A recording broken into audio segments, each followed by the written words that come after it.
सर्वांनी एक गोष्ट लक्षात घ्या, म्हणजे मला महत्वाचं सांगायचं म्हटलं ना तर सगळे आले नाही का, सगळ्यांनी समजा आता इथं माझ्या जन्माच्या वेळेपासून सर्व आता मावशी आहेत, आजी आहे, जसं नाही कसं पूर्ण गोरडे परिवार असेल किंवा श्रमनगर मध्ये राहणारा पूर्ण महिला वर्ग असेल, परत आता हे रणधीरताईन त्या आहे, वहिनीन त्या आहे, सर्व नाही का, परत आपल्या साई विठ्ठल नगर मध्ये राहणारे सगळे रहिवासी आहेत, सगळे आले माझ्यासाठी. एवढं म्हणजे छोटी गोष्ट नाहीये. आज आपण कमीत कमी तुमच्या माहितीसाठी सांगतो, आपण कमीत कमी आज 5 ते 6 किलोमीटर पायी फिरलोय, बरोबर ना, त्यापेक्षा जास्त, त्याच्यापेक्षा जास्तच असेल. पण एक गोष्ट लक्षात घ्या सर्वांनी, मी हा जो म्हणजे आज गावासाठी जे उचललेलं, आज आपण जी जबाबदारी उचलतोय म्हणजे हिचा चेहरा आहे, पण पूर्ण मोरे परिवार हा शिर्डी शहरासाठी पुढच्या 5 वर्षामध्ये आज एखादा युद्ध पातळीवर लढण्याची तयारी करतोय. म्हणजे आज त्याच्यामध्ये येत्या 5 वर्षामध्ये आपण जे काम करू शिर्डी गावासाठी ते पुढच्या 5 वर्षासाठी चालतं, बरोबर आहे की नाही. तर तुम्ही ही गोष्ट लक्षात घ्या का, समजा तुम्ही येऊन आज जे वेळ दिला, जे आज तुम्ही माझ्यासाठी थकले, आज एवढा प्रचार करू लागले, सर्वांनी मला एवढं सहकार्य केलं मोलाचा वेळ देऊन, तर माझं एवढंच म्हणणं आहे, मी हे तुम्ही जे थकले आणि तुम्ही जो वेळ दिला, तुम्ही जे माझ्यासाठी कष्ट घेतले, मी वाया जाऊन देणार नाही. आणि हिला जे मी समोर आणलंय हे शिर्डीचा भविष्याचा विचार करून मी पुढं घेतलंय आज. आणि तिला जे समजा मी घरातल्या घरात जेव्हा सुरुवातीला बोलणं केलं का तुला या नगर परिषद मध्ये नगर अध्यक्ष पदासाठी इलेक्शन मध्ये आपल्याला गावाच्या सेवेसाठी आपल्याला समोर जायचंय, तर ह्या सगळ्या गोष्टींचा विचार करून आपण ज्यावेळेस गावाचा विचार केला आणि ज्यावेळेस आपण या कामामध्ये इथपर्यंत येणं पण सोपं नाहीये, खूप प्रक्रिया होत्या, खूप धावपळी होत्या सगळ्या गोष्टींनंतर. आणि एक गोष्ट लक्षात घ्या, प्रत्येक पक्ष प्रत्येक सगळे गटाने लढताय ही निवडणूक, पण आपला एक मोरे परिवार आहे असा का हा जनतेच्या भरोशावर आणि शिर्डी ग्रामस्थांच्या भरोशावर ही निवडणूक लढतोय. आपल्याकडे कुठलंच काही बळ नाहीये, एक गोष्ट लक्षात घ्या तुम्ही. फक्त आपण आज जे 10-12 वर्षापासून आपण जे साई भक्तांची सेवा करत आलो किंवा गावामध्ये पूर्ण सगळ्या समाजामध्ये उठणं बसणं असेल, सगळ्यांसोबत आपलं म्हणजे जो लोभ असेल सगळ्या गावाबरोबर, त्यामुळं आपण या प्रक्रियेत पुढे आलेलो आहे. कुठलीच ताकद नसताना आपली ताकदच ही जनता आहे. आता तुम्ही जेवढे लोक इथं आहे हीच माझी ताकद आहे.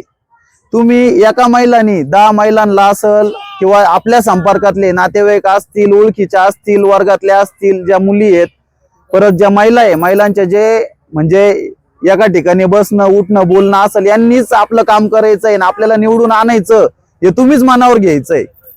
तुम्ही जर मनावर घेतलं तर होईल, बरोबर आहे की नाही. आणि महत्वाची गोष्ट म्हटलं तर समजा तुम्ही हे मनावर घेतल्यानंतर आज तुम्ही ज्यावेळेस सायलीला निवडून आणणारे रात्री 2 वाजता जरी उठवलं, तुम्ही सांगितलं का सायली माझं हे काम करून दे, एक गोष्ट लक्षात घ्या, ही गावात शिर्डी शहरामध्ये हिची 10वी ते 11वी पर्यंत शिक्षण आहे शिर्डीतलं आहे, तिचा जन्म शिर्डीतला आहे, तिचे आई वडिलांची जवळजवळ 27-28 वर्ष सर्व्हिस ही शिर्डी गावात झालेली आहे, बरोबर ना. याच्यामध्ये भरपूर लोक विद्यार्थी असतील किंवा काही महिलांचे जे मुलं आहे, लहान मुलं असतील, जे शाळेमध्ये मॅडमच्या वर्गामध्ये शिकलेले आहेत. असं प्रत्येकाचं आपल्या घरामधले जे लोक हे समाजासाठी काही ना काही काम करत आले, स्वतःचं रक्त झिजवत आले. तुम्ही तुमच्या डोळ्यांनी बघितलंय, माऊली मामा माझे पप्पा आहे, हे पालखीला पाणी कमीत कमी 12-13 वर्षापासून निस्वार्थपणे पालखीला पाणी देत आहे. सगळ्यांनी बघितलंय का नाही. याच्यात काही स्वार्थ आहे का आपलं. याच्यामध्ये हेच आहे का जे साई भक्त आता किंवा जे आपले गावकरी, याच्यामध्ये पूर्ण गावाचा म्हणजे जर साई भक्त आले तर आपलं पोट भरणार आहे, तर आपली शिर्डी चालेल, बरोबर आहे की नाही. मग ज्यावेळेस पालखी येते यांना कुठं काही त्रास होऊ नये त्याकरता आपण त्या पालखीची सेवा करून ते भक्त खुश झाले पाहिजे आणि त्यांनी चांगला आशीर्वाद दिला पाहिजे, त्यांच्या गावी जाऊन आपल्या शिर्डीबद्दल चांगलं सांगितलं पाहिजे. याच्यासाठी आपण भक्तांची सेवा करतो, बरोबर आहे का. जर ज्यावेळेस आपण शिर्डीमध्ये सेवा करतो त्यावेळेस भक्त वाढतील, त्यावेळेस आपला व्यवसाय वाढल. त्यावेळेस आपल्या सगळ्या म्हणजे गावकऱ्यांचा जे पण असेल व्यवसाय तो चालला तर आपलं घर चालतं. त्यासाठी आपण कष्ट घेत आलोय पहिल्यापासून. आणि शिर्डी साईबाबांच्या मंदिराची बदनामी होऊ नये म्हणून तुम्हाला माहिती सर्वांना मी काय काय भोगलंय ते. हे सगळं गावाची बदनामी होऊ नये म्हणून भोगलंय, किंवा जो त्रास मी जो सहन केलाय हे गावाच्या संरक्षणासाठी केलाय. मग माझं एवढंच म्हणणं आहे, मी जर तुमच्या संरक्षणासाठी पुढे येतोय तर तुम्ही तुमच्या 2 हाताचे 4 हात करून मला बळ द्या. सगळे माझ्या पाठीशी उभे राहा.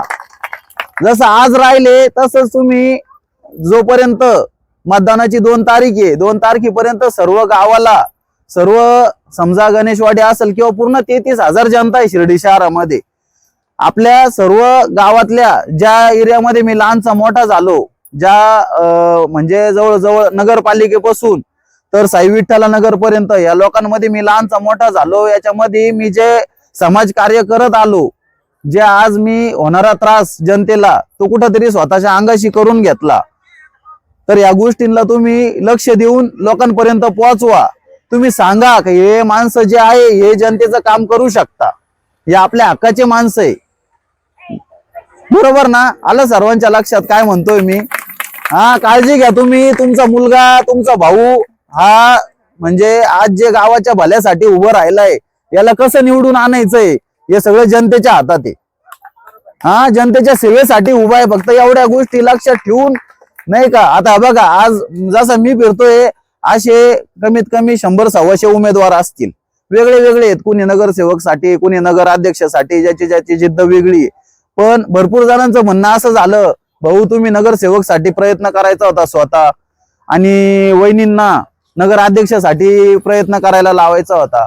आपल्याला सत्ता हा भाग आपला नाहीये.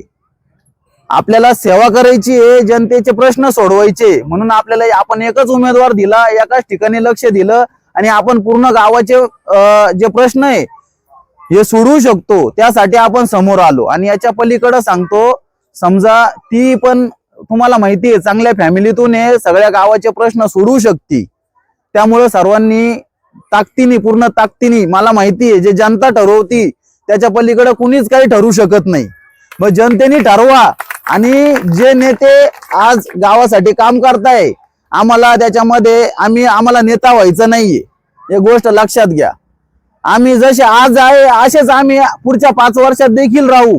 आणि तेवढ्याच हक्काने तुम्हाला आमच्या मागे पळायची कधी वेळ येणार नाही, हा माझा शब्द आहे तुम्हाला. काय तुम्ही कुठं पण भेटशाल, कुठं पण शब्द टाकशाल, तो तुमचा शब्द पूर्ण करू एवढाच मी शब्द देतो तुम्हाला. याच्या पुढे काहीच नाही. सद्गुरु साईनाथ महाराज की जय. पहले तुम दादी तुम आगे बढ़ो, हम तुम्हारे साथ हैं। पहले तुम आगे बढ़ो, हम तुम्हारे साथ हैं। फिरले मग मी 5 वर्ष फिरणार आहे तुमच्यासाठी. नाही तुम्ही एवढा विश्वास दाखवला, मग मी पण तुमच्यावर 5 वर्ष दाखवन. सायली तुम आगे बढ़ो, सायली तुम आगे बढ़ो, हम तुम्हारे साथ हैं।